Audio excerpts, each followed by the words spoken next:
Hi hello viewers, this is Raj. Welcome to Raj content reviews. మీకు నా videos నచ్చినట్లయితే like చేయండి, షేర్ చేయండి, సబ్స్క్రైబ్ చేయండి, కామెంట్ చేయడం మర్చిపోవద్దు.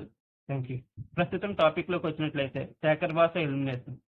ఈ ఎలిమినేషన్ అనేది జీర్ణించుకోలేని విషయం. శేఖర్ భాష హౌస్లో ఉన్నంతసేపు ఆనిముత్యాలు అలా అలా దొరుకుతూ ఉండేవి. ప్రస్తుతం ఆనిముత్యాలు లేవు, ఏమీ లేవు. శేఖర్ భాష ఎలిమినేషన్ అనేది ఎవరికీ తెలియని విషయం ఏంటంటే, శేఖర్ భాష కావాలనే హౌస్లోంచి వెళ్ళిపోవాలంటూ బిగ్ బాస్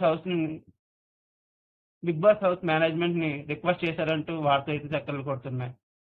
తన కొడుకు పుట్టిన సందర్భంగా తన కొడుకుని చూడాలంటూ బిగ్ బాస్ ని రిక్వెస్ట్ చేయడం, కంటెస్టెంట్లు అలాగే నామినేట్ చేయడం, ఇవన్నీ ఒక స్క్రిప్ట్ గా మనం మాట్లాడుకోవచ్చు.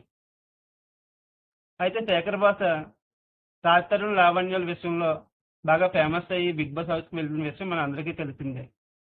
ఇప్పుడు శేఖర్ భాష ఏ విధంగా అయితే ఎలిమినేట్ అయ్యారో అదే విధంగా మరో కంటెస్టెంట్ ఎలిమినేట్ అయ్యే ఛాన్సెస్ అయితే ఎక్కువ కనిపిస్తున్నాయి. ఆమె ఎవరు అనే విషయానికి వచ్చినట్లయితే, కృష్ణ ముకుంద మురారి అనే సీరియల్లో కృష్ణ అనే హీరోయిన్ పాత్రను నటించిన ప్రేరణ ఇప్పుడు ఎలిమినేట్ కాబోతుందంటూ వార్తలు అయితే వస్తున్నాయి. దానికి కారణం కూడా లేకపోలేదు. అయితే ప్రేరణ భర్త శ్రీపద్ వాళ్ళ అమ్మమ్మ గారు చనిపోయినట్లు తెలుస్తుంది. ఈ విషయం బిగ్ బాస్ ప్రేరణకు తెలియజేయనుందా? తెలియజేస్తే ప్రేరణ హౌస్ లో ఉంటుందా, వెళ్ళిపోతుందా? ఒకవేళ వెళ్ళిపోతే బిగ్ బాస్ పరిస్థితి ఏంటి? బిగ్ బాస్ తన రిక్వెస్ట్ ని యాక్సెప్ట్ చేస్తాడా లేదా?